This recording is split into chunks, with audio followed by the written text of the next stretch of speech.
2 morts aux côtés de plusieurs blessés suite à une bombe larguée sur une école à Biruma dans le territoire de Rutshuru.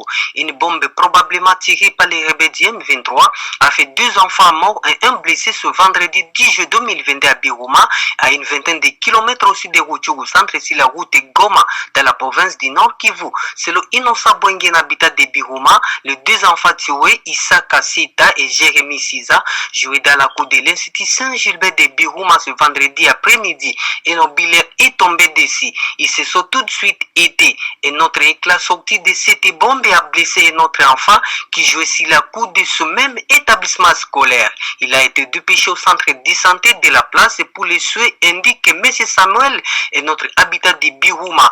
Nos sources renseignent que d'autres obus tombent sur des collines dans cette partie du groupement de Gisigari, sémant la paix au sein des habitants. Yacinthe Robertson, Info 1043.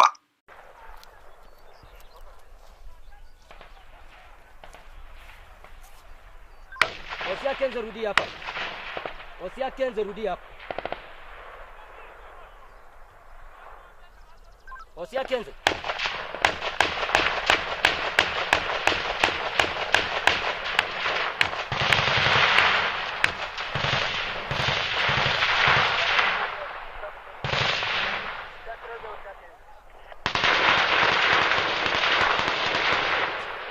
Les forces armées de la République démocratique du Congo s'activaient à mettre hors d'état de nuire l'ennemi M23 et ses alliés qui a tenté d'attaquer une de nos positions de Bigega. Nous avons été surpris par 5 bombes tirées à partir de la colline de Moabura au Rwanda qui sont tombées sur les sols congolais. 2 bombes sont tombées dans la zone tampon de Katale. Une bombe est tombée à Biruma et une autre à Moussezero. Et comme dégâts, nous avons enregistré 2 enfants tués et un grièvement blessé, mais aussi une école qui a été totalement endommagée. Mais pour ce qui est de la situation qui a prévalu aujourd'hui, je vous annonce que les forces armées de la République démocratique du Congo viennent de mettre hors d'état de nuire.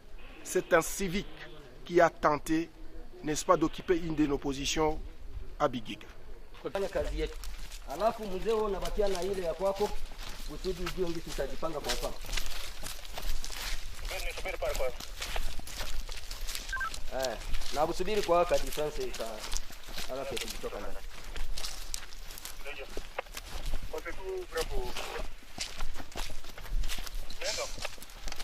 Unaona kakilima kanzinga kanini kilima kanzinga hivyo, unaona vitu vyeupe vitu unapata kule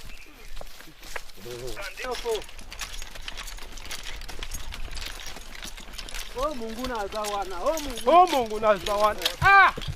Bambuli yamba tutata kimi mbangu. Tika yo bangi to kukota.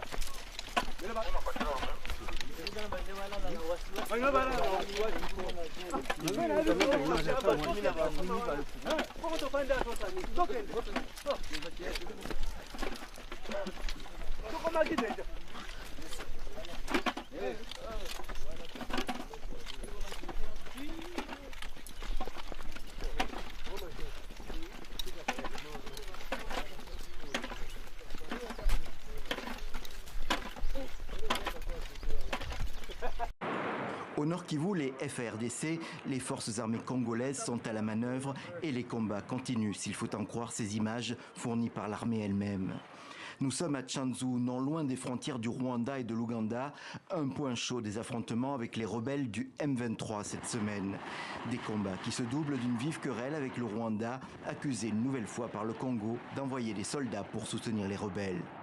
Le Rwanda a déployé dans les environs de Tchanzu 500 militaires des forces spéciales, tous habillés d'une nouvelle tenue de couleur vert-noir et coiffés des casques de sa force spéciale.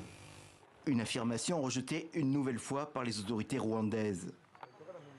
Nous n'avons aucun intérêt dans une crise et ne répondrons pas à des accusations sans fondement.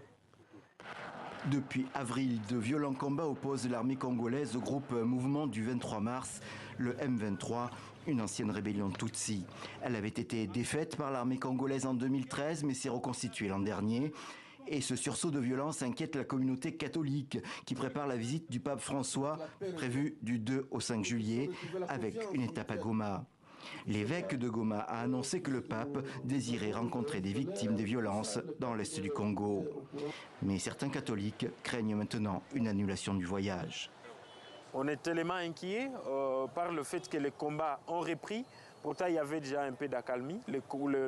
On comprend que les affrontements ont repris. On a tendance à croire qu'ils n'ont que comme mission empêcher l'arrivée du pape. En attendant le pape, l'Église catholique a annoncé en début de semaine qu'elle organisera une marche le 30 juin pour soutenir les FARDC, prier pour les victimes de la guerre et compatir avec leurs familles.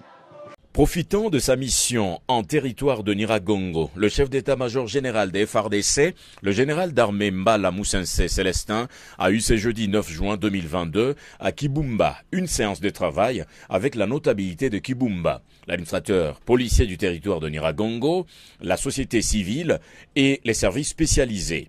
Au cours de la rencontre, il a transmis son message de compassion à l'endroit de la population de la contrée.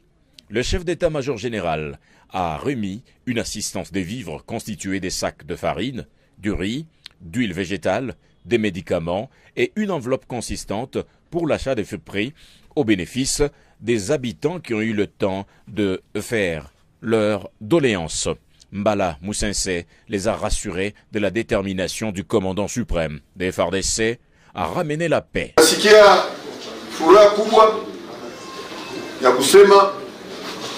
Watu wanaona maendeleo mbalimbali na amelioration fulani yenye nafika u etat de siège. Témoignage mmeleta hapa ya kufukuza wabandi wa kuretablir autorité de l'État pole ni ya muhimu. Sentiment de satisfaction pour les habitants de Kibumba, soulagés par cette assistance de l'armée congolaise. Mwami Makombe, chef du groupement de Bumba, s'exprime. Nous sommes très contents de leur présence ici et nous aussi, notre population, nous sommes prêts et nous promettons que nous, avec nos militaires, même pas un mètre ne va pas rester au Rwanda. Une femme victime de cette situation se sent ravie de ces gestes posés par l'armée régulière au profit de la population. La hiérarchie des forces armées de la République démocratique du Congo a compris que dans le cadre des relations civilo-militaires, il fallait remonter le moral, n'est-ce pas, de la population de Kibumba, parce que, comme vous le savez, sans cette dernière, l'armée ne perd rien.